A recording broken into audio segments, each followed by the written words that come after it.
फुर्सत ही नहीं है, बच्चों को देखते नहीं है, बच्चों की मनचाही बातों को मानते हैं, बच्चा जो कहता है वो कर देते हैं, लेकिन बच्चों के लिए ये समय नहीं है कि उनको देखें, उनको अच्छी बातें सिखाएं, उनको समझाएं कि हमारे संस्कार, हमारी संस्कृति क्या है और इंसान के दायित्व और कर्तव्य क्या है। माँ बाप के प्रति वो अपने कर्तव्य को जानते ही नहीं है। माँ बाप के प्रति कर्तव्य का तो हमारे देश के ऐसे उदाहरण, श्रवण कुमार ने जाना था, घर बार पत्नी को भी छोड़ के अपने माँ बाप को तीर्थों में ले जाने लगे, दोनों आंखों से अंधे थे, अपना जीवन लगा दिया। ये थी सच्ची भक्ति। सच्ची भक्ति किसी इंसान की सच्ची सेवा करने में मिलता है। वो तो हमें क्या दे रही है। एक बार हज करने के लिए कुछ लोग हज करने के लिए जा रहे थे मक्का मदीना में। जो हाजी बनना चाहता है वो मक्का मदीना में जाके हज करके आता है। वहाँ हर मुसलमान अपना कर्तव्य समझता है कि एक बार जिंदगी में मैं हज जरूर करूँ। तो 15-20 लोगों ने फैसला किया, वो इकट्ठे मिलकर पैदल चलने के रास्ते थे। मक्का मदीना बहुत दूर रेगिस्तान जैसे प्रदेश में है, वहाँ पर बड़ी पानी की दिक्कत थी। आजकल तो काफी सब कुछ अच्छा हो गया दुनिया में, लेकिन उन जमाने थे लोग पैदल जाया करते और ग्रुपों में जाते थे, 15-20-25 इकट्ठे होके। तो एक बार एक ग्रुप जा रहा था, जब चलते चलते गए रास्ते में एक जगह कहीं बैठते रुकते, वो ठहर के उन्होंने वहाँ खाना वाना एक पेड़ के नीचे खाया और वहाँ से जब चलने लगे तो एक हाजी जो था वो थोड़ा उम्र में हज के लिए जो जाने वाला बूढ़ा भी था। तो सब जब जाने लगे बोला भाई मैं तो नहीं जाऊँगा, अब आगे आप जाओ, आती बार मुझे ले लेना यहाँ से। बोला ये क्या बात, क्यों? बोले कि बस मैं आती बार ले लेना, मैं अब नहीं जा सकता। बोले इतनी दूर चल के आए, लोगों को जिंदगी में मुश्किल से ये मौका मिलता है और आप ऐसे मूर्ख हो। बोले कि मैं बता दिया। तो वो लोग सब चले गए और वो वहां पे रहा। तो क्यों रहा कि उसने देखा कि एक कुत्ता था और वो बहुत बुरी तरह से तड़प रहा था, उसको घाव था। तो कुत्ता या ये जानवर जो होते हैं, इनकी जीभ में ऐसी अणु होती है, जहां तक इनका मुंह या जीभ पहुंचती है वो उसको चाट के ठीक कर लेते हैं। उसको चोट ऐसी जगह लगी थी कि वो खुद चाट के उसको ठीक नहीं कर सकता था। और उस आदमी को उस पर बड़ी दया आई, जीव पर दया आई। हम लोग आदमी इंसान हो के इंसान पर भी दया नहीं करते, इंसान भी छोड़ दिए अपने माँ बाप पर दया नहीं करते, उनके साथ ऐसे ऐसे दुर्व्यवहार करते हैं। आजकल तो ये साधन जो हो गए अच्छे भी हैं कि टीवी में, टेलीफोन में या अखबारों में क्या क्या ऐसी घटनाएं आती हैं कि कोई अपने पिता को ही मार देता है, कोई अपनी माँ को ही भिखारी बना के घर से निकाल देता है, कोई वृद्धाश्रम में ठोकर खाते फिरते हैं। अरे उनका अच्छा भला पूरा परिवार है, सब कुछ उनके पास है, पूरा सब कुछ छीन के उनको वृद्धाश्रमों में भेजना, घर से निकाल देना, कितना बुरा है। उन लोगों का भला कैसे होगा? उनको क्या मिलेगा? क्या इसी दुनिया में 4 दिन के जीने के लिए जीना मांगते हैं? ये कोई जीवन थोड़ा है। जीवन तो जब जीना चाहते हो तो परहित करो, पल पल से क्या हो जाए। पल बदलते देर नहीं लगती है। आदमी कुछ का कुछ राजा हरिश्चंद्र नेमी तेमी धर्मी राजा नहीं था, सत्यवादी था। और उसी हरिश्चंद्र के पास ये हुई कि उसकी औरत की सारी और बातों को जो छोड़िए, वो उसके लड़के का ही कपड़ा बन गया। अन्य पर से क्या हो गया? अरे वो धनुष के साथ क्या है, वो अपने लड़के को ही काट दिया उसने। धर्म था, ये धर्म थे। अन्य पर से होते हुए व्यक्ति कौरव को देखो, भय पूरे दोनों एक राजघराने से थे। और क्या है कि इस तरीके उनको केस पकड़ के सवाल करना, इस तरह से ले जाना सही था? लेकिन उसी में विनाश का कारण हो गया। इसलिए कर्म इंसान के जब नेक नहीं है, अच्छे नहीं है, तो उसको सारा का सारा तहस नहस कर देता है, बिगाड़ देता है। लेकिन जो इंसान नेक कर्म करता है, सच्चाई के रास्ते पे चलता है, पर हित करता है, पर उपकार करता है, उसको कभी नीचा नहीं देखना पड़ता। ये है कि परीक्षा तो देनी पड़ती है, परेशानियां उसको बहुत आती हैं।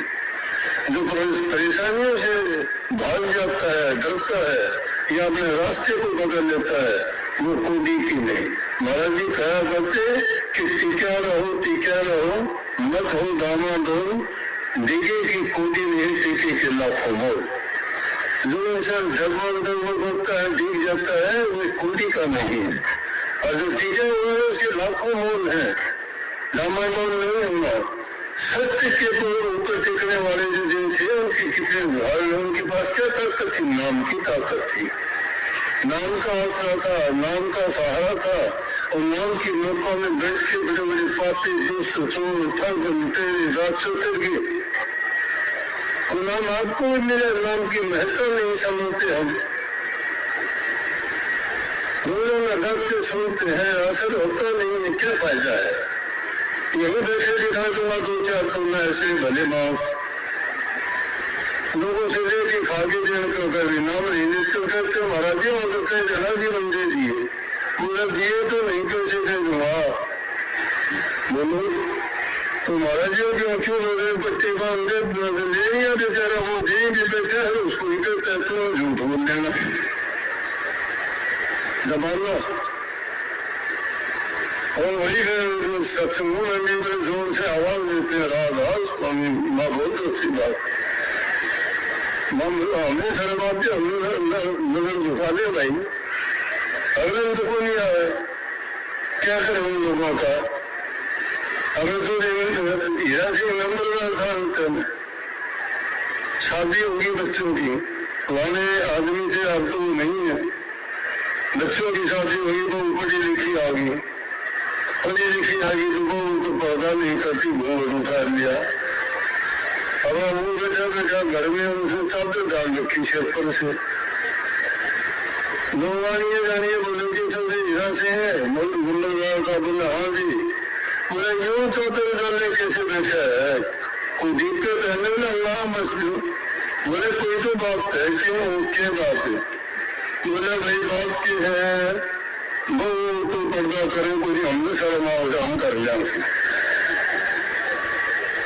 तो समझ लगे सारे शर्म आ रहा कि मरी इसलिए होती है। वो तो मुसलमान से उनके उजड़े है, वो तो उनको कुछ नहीं होता। अरे कम से कम परमात्मा को मानते हो, आस्तिक लोग हो, तो किस चीज की आस्था है आपकी? आप लोग कैसे हो? ये बात जानते समझते नहीं हो कि फिर भी अपने आप को, फिर भी भगवान अपने आप में बोलते भैया नाम झूठ और कपट का नहीं है। नाम जो है सच्चे इंसानों के लिए, उस नाम की खोज करो। नाम को इतना वो न समझो कि वो बाल गड़ी की बॉल है कि मरना होगा उसको उठा लेंगे, मरना होगी वहां फेंक दोगे। नाम तो हर चीज को पवित्र करने वाली है, और नाम को ही तो नहीं जानते, इसीलिए ये हालत होती है। और नाम को समझ जाते हैं तो सब कुछ है, और यहाँ सुखी कोई नहीं है। कभी सोचते हो सब दुख के मारे हुए हैं, सबरी सृष्टि का राजा दुखिया, सबरी सृष्टि का राजा दुखिया। नाम जपत भय सुखिया, लाख करोड़ी बंधन पड़े और नाम जपत में स्तरे। नाम को जो जपता है उसका निस्तारा हो जाता है। सारी सृष्टि के राजा भी दुखी है, धनवान भी दुखी, गरीब भी दुखी, संतान वाले भी दुखी, निसंतान भी दुखी, शादीशुदा भी दुखी और बिना शादी वाले भी दुखी। सुख मानते किसने? जिस चीज में सुख है। न सुख विद्या के पढ़े, न सुख वाद विवाद, साथ सुखी से सुख है, नागी सुन समाज। सुख है प्रभु के नाम में, न विद्या के पढ़ने में सुख है, और विद्या पढ़ के समझता हूँ मैं आलिम फाजिल बन गया, मैं विद्वान बन गया, या मैंने ये डिग्रियां ले ली, वो डिग्रियां कोई मायने नहीं रखती। एक ही डिग्री प्राप्त कर लो प्रभु के नाम की, वो काम आएगी। ये दुनियादारी की 2 रोटियों की डिग्री है, 4 अक्षर याद करके कभी विद्वान बन जाते हो, कभी ये सोचते हो नहीं, ये कुछ भी नहीं है। स्वामी जी महाराज ने शपथ का एक विद्या तो बड़ी अविद्या थी, संतन की कदर न जानी, संत केवल प्रेम की सिंधु तो उल्टी बुद्धि की चर्चानी। ये तो कीचड़ स्वामी जैसी है, ये लोग आशा से भटक जाते हैं, ये किताबी ज्ञान सुनी सुनाई बातें उसको भटका देते हैं, नहीं टिकने देते। इसलिए मैंने कही थी कि ये आस्था का विषय है, श्रद्धा और विश्वास का, यकीन का है। यकीन करोगे तो सब कुछ होगा, लेकिन यकीन ही नहीं है तो चाहे आप परमात्मा आपके पास रखा रहेगा तो भी आप उसको नहीं समझ पाओगे, उसको नहीं जान पाओगे कि परमात्मा है। हमारे काम परमात्मा करता है, रोजाना के जीवन में करता है। जब हर चीज में वो रोम रोम में कण कण में बचा हुआ हर जगह मानते हो उसको, तो तुम्हारे जितने भी काम तुम्हारी दूर जाने परेशानी में तकलीफ में आके तुम्हारी कोई मदद कर देता है, कौन होता है? वो ये रूप करके तो आता है, या किसी से तुम्हारे काम करवाता है, उसके अंदर जाके उसको प्रेरणा देके तुम्हारी मदद करवाता है। बीमारी के समय अगर तुम्हारा इलाज करता है तो डॉक्टर के अंदर बैठा होता है, अगर तुम्हारे और किसी परेशानी के टाइम पे तुम्हारा वहां आके उठा लेता है तो उसके अंदर जाके प्रवेश करता है। डॉक्टर कोई भी संभालने नहीं है, वो भुगतान संभालने वाला नहीं होता, वहां भी जाके तुम्हें वो संभालता है, वो प्रभु वहां होता है। अब प्रभु का हम तो ज्ञान खुद को नहीं है, प्रभु मानते किसको? हम सोचते हैं कि परमात्मा हमारी तरह कोई आकृति होगी, कोई शरीर होगा उसका, कोई उसके भी हाथ पांव हाथ कान होंगे। अरे उसकी सारी चीजें हैं, जहां जो याद करता वही उस रूप में प्रकट हो जाता है। और जो सब जगह है, इसीलिए तो संतों ने कहा कि अरे भाई मुझको बाहर खोजने के बजाय तुम्हें अंतर में खोजिए ना, तेरे अंतर में बैठा हुआ है। लेकिन अंतर हमारा शुद्ध नहीं है, पवित्र नहीं है, उसके बैठने लायक नहीं है। ये विषय विकारों से, निंदा ईर्ष्या से, बुराइयों से और खोटे कर्मों से हमने अपने हृदय में दुष्कर्म कर करके मलिनता पैदा कर दी है, तो उस मलिनता में तो हम नहीं रह सकते। जहाँ मन से होगा वहाँ वो गंगा जैसा पवित्र हो जाएगा और वही प्रभु का वास होगा। इसलिए उसे नाम की कमाई किया करो। जो आपने नाम मिला ना, बड़े आवाज देके रूपे देके कहते नाम ले लो, नाम ले लो, नाम ले लो। नाम लेने का आपको तरीका समझाया जाता है कि किस ढंग से, किस तरीके से उसको याद किया जाए। अगर कोई आदमी किसी चीज के बारे में नहीं जानता और उसको सुनाया अगर वो काम करना चाहता है तो उसमें चोट खा लेता है। लेकिन सतगुरु से नाम को जपने का, उसकी कमाई करने का तरीका बताता है कि किस प्रकार से हमें उस नाम का सिमरण करना चाहिए, किस प्रकार चिंतन करना चाहिए, जिससे हमारे खोटे कर्म और पाप कर्म तो दूर हो और नेक कर्म और हमारा हृदय शुद्ध और पवित्र हो। ये नेकी के काम है। इसलिए उनको करने के लिए सबसे पहली जरूरत है इंसान का चरित्र ऊंचा होना चाहिए। हमारा चरित्र कुछ नहीं है, इसीलिए तो रोजाना देखते हो कोई क्रोध के बस आत्महत्या कर देता है, कि दूसरे को मार देता है, कोई लोभ और लालच के बस घर परिवार भाई का गला काट देता है, उसकी जमीन के लिए, उसके घर के लिए, थोड़े से काम के लिए, थोड़े से स्वार्थ के लिए, कुछ लेन देन के लिए। रोजाना का काम है। इन चीजों में नुकसान क्यों होता है? इसीलिए उन 5 चीजों से बचने के लिए तो कह दिया कि भाई काम से, क्रोध से, लोभ से, लालच से बचो। कैसे बचोगे?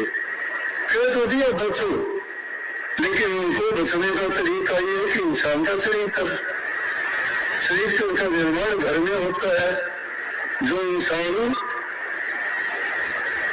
अच्छाइयों को जानना चाहता है बुराइयों को त्यागना चाहता है, विषय विकारों से जो बच जाता है, खोटे मंदे कर्मों को त्याग देता है, ईर्ष्या द्वेष को जो अपने पास पटकने नहीं देता, वो सर्वजन हिताय और सर्वजन सुखाय के लिए सोचता है, वो इंसान चरित्रवान है।